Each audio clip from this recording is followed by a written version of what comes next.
Hello beautiful people, welcome back to my channel. This is Bridges and it's your girl Jazini. Thank you so much for stopping by. Please do well to check out my playlist on the TUFACE saga. Like I said, I don't do saga, especially when it comes to marriages. It's been days now and I got the notification immediately it was announced, midnight Sunday. But I pray that God take control. Especially knowing full well that this is people's lives and what is important to them.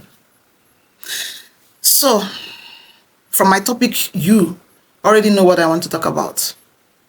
If Annie IDIBIA, Annie Macaulay IDIBIA, I'm still calling her that name because I said in my previous video on one of my clips before this one that marriages don't break just because of the outburst or the mere declaration that we have ended it.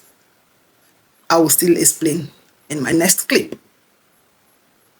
If Annie is doing drugs, definitely the man she has been with introduced her to it.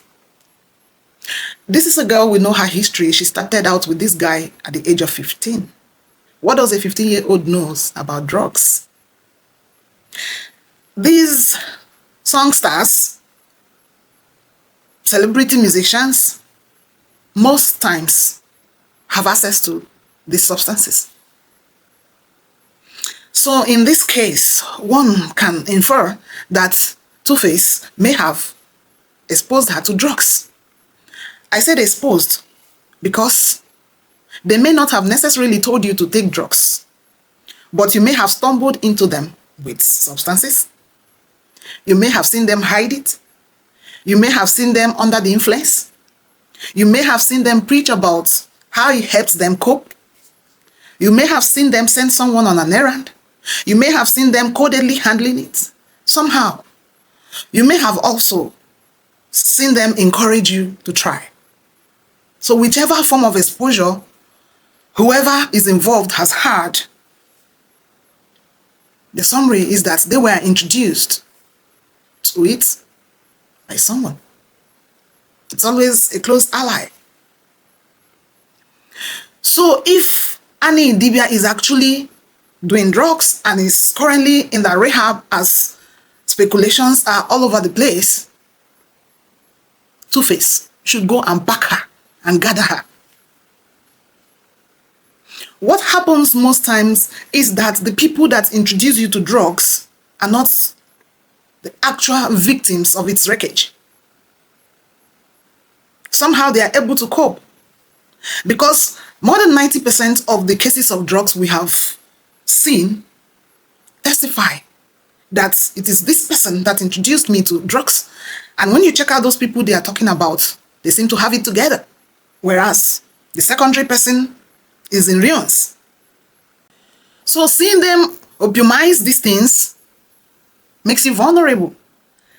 Such that one day you can feel that whichever results or the solutions those people are getting to some extent comes from those substances.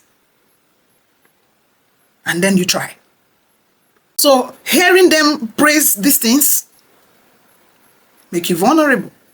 Because of the thoughts of the possibilities of its use, and you think is a respite to whatever situation you find yourself at any juncture of life or the turbulence you face with any situation. One of you cannot lose himself, herself, while you both are together. One of you cannot lose themselves while you both are together. So if I'm 40 and we started out when I was 15, within these years, I've lost myself into something that is ruining my life. Then the other partner has to take responsibility. Even if you say, I not do again, fix this person's life and let them move away from you in the right state of mind. You have to always fix what you messed up. TUFACE IDIBIA, go and fix Annie. And so many people have also started speculating about TUFACE's situation as well. They've looked at his face and say one side is dropping. They are saying he's also looking like somebody that is into drugs. Then the people around them, please, they need help. Anybody around TUFACE can help him. And if TUFACE is in the right senses, should go and face Annie IDIBIA. Because if she's bad at this point, the same man shaming her might have been responsible.